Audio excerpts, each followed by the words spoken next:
Alrighty folks, so what I'm going to be doing in this video is showing how I replaced the high pressure fuel pump that I got from Amazon in my Mercury 30 horsepower electronic fuel injected engine. From what I can tell, the VST assembly is very similar in a lot of different makes and models, so it's probably going to be applicable to a lot of different engines. Mine just happens to be the 30 horse. The symptoms were the engine would not idle, or it would idle very rough. Even giving it a little bit of throttle, it would kind of stay going, but you know, you could just tell something was wrong. Like I thought it could have been the fuel line. Thought that it could have been maybe the ignition. You know, maybe just some misfiring with the coils or whatnot.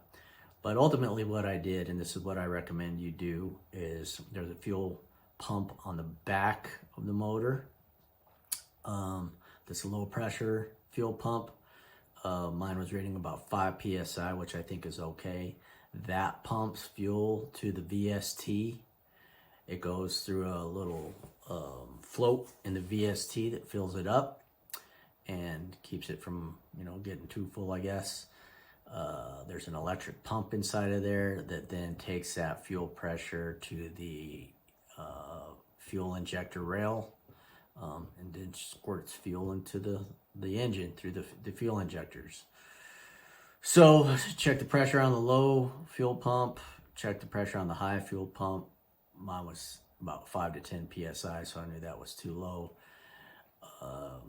I took out the VST assembly. I had to cut some of the OEM fuel hose connectors to get it out. You actually can take it out and remove the bottom of the VST without doing that, but that's what I did. Then I hooked the fuel pump, the electric, essentially fuel pump that's inside the VST, up to 12 volts, and it ran. So originally I thought that it was working, and it might have been something else. So it kind of sent me on a little bit of a wild goose chase. But ultimately that's what it was. So if your fuel pressure reading out of the VST is low, that's probably one of the main causes. The other thing that you can check, and I highlight this in the video too, is a pressure regulator valve, which sits on top of the VST. You'll hear me talk about that. But all in all, I replaced the pump. Is about 30 bucks or so on Amazon.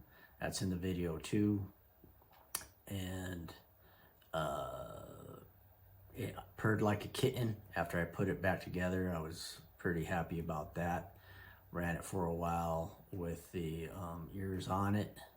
I still haven't taken it out to the lake, but I bet you that this did the trick. So hopefully this help you guys out, get you back out on the lake, get your families back out on the lake, or your buddies or whoever. Fish alone.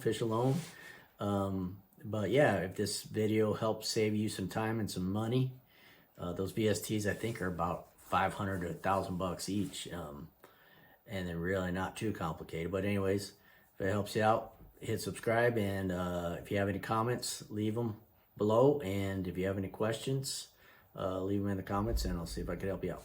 All right, thanks. Alrighty, everybody, hopefully you can see that okay. We're doing some high-tech video editing here, but this is the part that I got off of Amazon for the replacement. And see those little ears, those rubber ears that go a little bit past the side of the top and bottom of the filter assembly. Those were the things that were getting stuck inside of the VST because it was just a little too wide. So that right there and that right there. So I'll show you what I did in the video. I essentially just took the old rubber piece off like that. I mean the new rubber piece off like this, and then I took the old one from the old pump and I put it back around so it'll fit nice and snug in there. And then you won't have to force the pump back in. So that's a good pro tip for you there. Howdy folks, I'm going to show you how to replace or actually install a new fuel pump inside of a Mercury outboard VST. So this is the VST assembly. It's kind of like a cross between a carburetor and a fuel pump.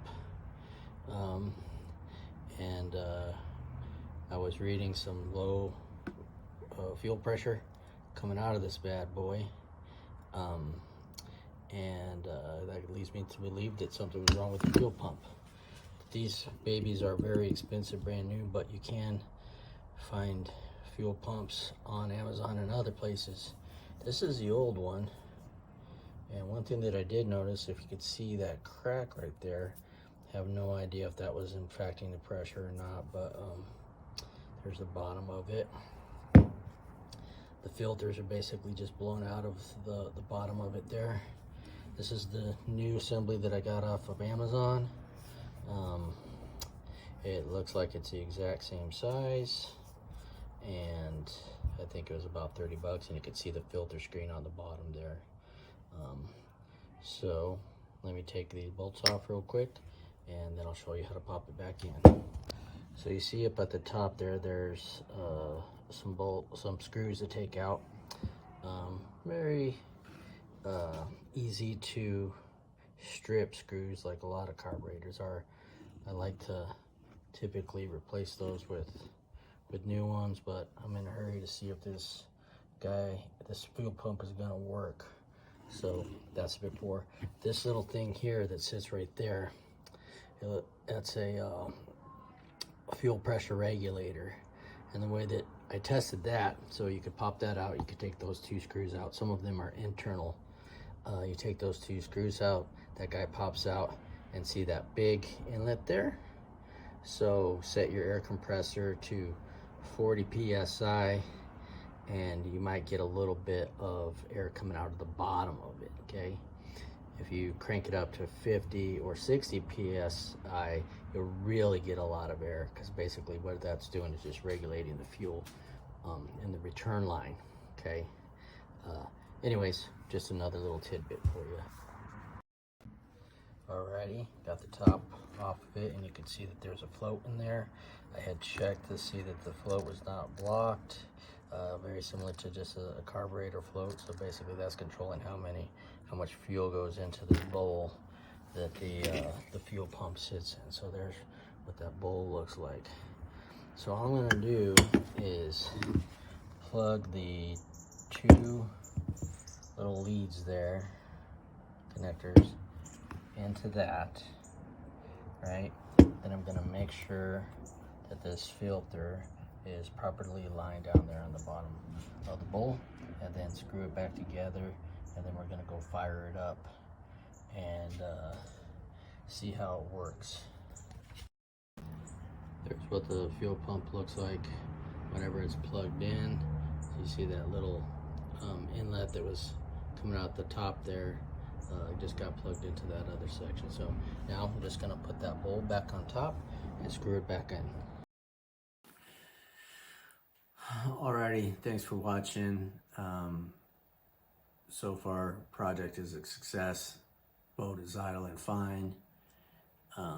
Probably better than it has the last couple of times that I fired it up. So I think we're good.